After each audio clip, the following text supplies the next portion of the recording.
the discussion so that we can go forward. Let me, since he has put in a provocative statement, I think what he's saying makes a lot of sense.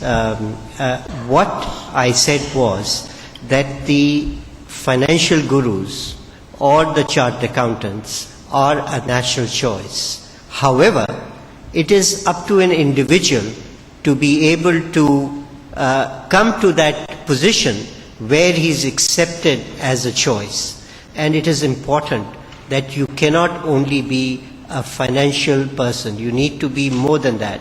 You need to understand the business. You need to have good interpersonal skills. You need to be a team player, and you need to be a good leader. I mean, these are all ingredients. And when I said all this, and I could not complete my thought process correctly, was that there are certain elements of the leadership which we as chartered accountants are not trained properly. And that is something that we need to bring them, not see chartered accountants as being auditors or accountants. They have to be seen as business providers. They have to be seen as being information technology driven people. They have to be seen HR driven people, so that they can fit into, because they are capable of fitting into any niche. They have to create a niche by able to be given the basic training and the basic methodology to be able to think, because if you think, and that is what we are always trained to think, that you are an accountant. Now we have to get out of that accounting mold. And when I said that it's a national choice, I meant that CFO gets the maximum opportunity. He has to exploit that opportunity. I mean, he is exposed to the board. He is interacting with the board all the time. He is helping in taking all the business decisions. He is close right-hand man of the CEO, because the CEO, most of them do not understand finance, so they rely upon you heavily. You are when you are a company secretary, you are reporting right to the board. When you are an internal audit, you have an exposure to the internal audit committee. So you have all the ingredients. What I'm trying to say is that we have not exploited, or we have not taken advantage of this position. And all of us are capable of taking that advantage. And that is what we need to say, that we have the capability, but we need to exploit that capability to be able to be accepted as one of the a CEO of a company. And that's up to us. It's nobody, there is no ready-made assignment for you, that CFO, you to climb up to CEO. It's not like this. It is up to you to deliver. And that's the message, that it's the attitude, as my friend said, it is the individual aspirations and the desire to climb up and to be able to lead. So that is what will make the change. The change will not make because you are a CFO. That I agree. If I may also add, as Rahman Sahab very well said, that the advantages are definitely there as a CFO in an organization to go further up, but the general perception about us as CFOs or accountants is that we are sort of introvert sort of people.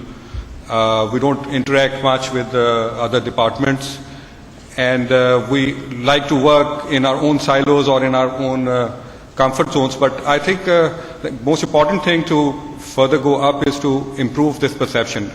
If we can work on these areas, or the soft skills as mentioned earlier, interacting more with the other functional heads, functional departments, to understand their needs, I think the advantages are enormous as a CFO. But if we can capitalize on that by improving in these areas, we can definitely be the first choice to become the CEO in an organization.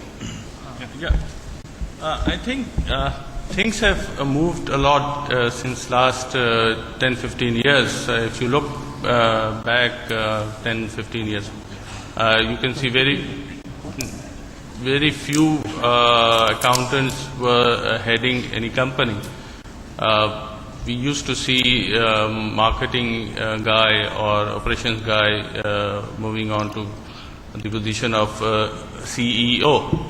But I think accountants, CFOs have learned a lot to see the big pictures, and they have been involved in business decisions. Since they have the opportunity to interact with the board, they have the opportunity to have close liaison with the CEOs. So I think the accountants have learned in last 10-15 years, and we can see many accountants who have become CEOs in past few years. I think Hanif, I tend to disagree with this, because let's just get a feel of the behavior. Have we changed?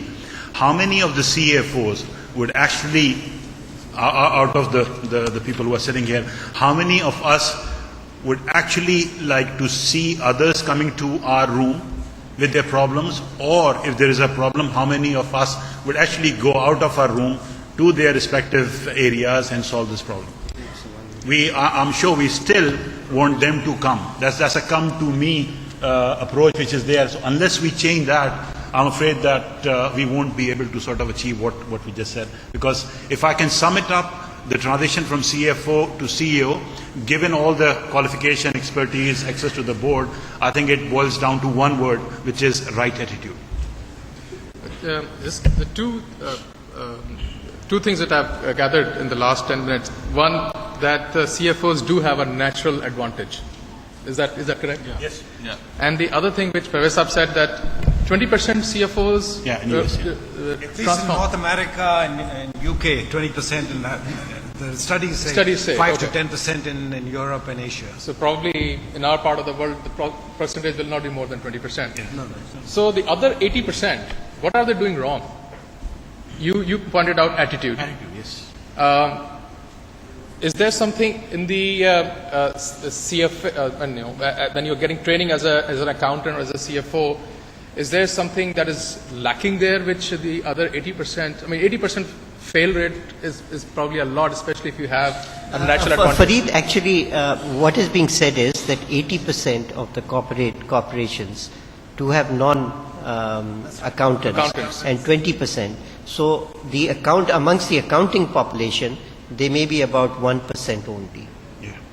So that is what probably it has to be. Am I right? All I said was 20% CFOs in US and UK make it to the CEO level. That's all I'm trying to say. So on the safe side, you can assume half and half. Okay. So, but is this the transformation a trend, or or is this something which we are going to see going forward as a one-off, and we are going to see multiple challenges from other professionals posing to this role? I think we need to take some messages from these, that even though that we have an advantage, but we are not exploiting that advantage. And it is because of some inherent gaps that we have, which do not take us to that position. And the inherited gaps are basically in the training, in the syllabus, and in terms of developing an individual to be able to think differently. And I think as part of that is what the profession is now thinking about, in terms of developing people to become an overall solution provider than only just being a financial expert. But Khalid, what I'll add to that is case not just at the institute level or at the training level.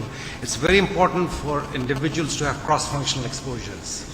They should move out of the function of finance, do some marketing, go on the shop floor, do some of the shop floor things. I think that's very important. And what is also being propagated now is the training in the industry.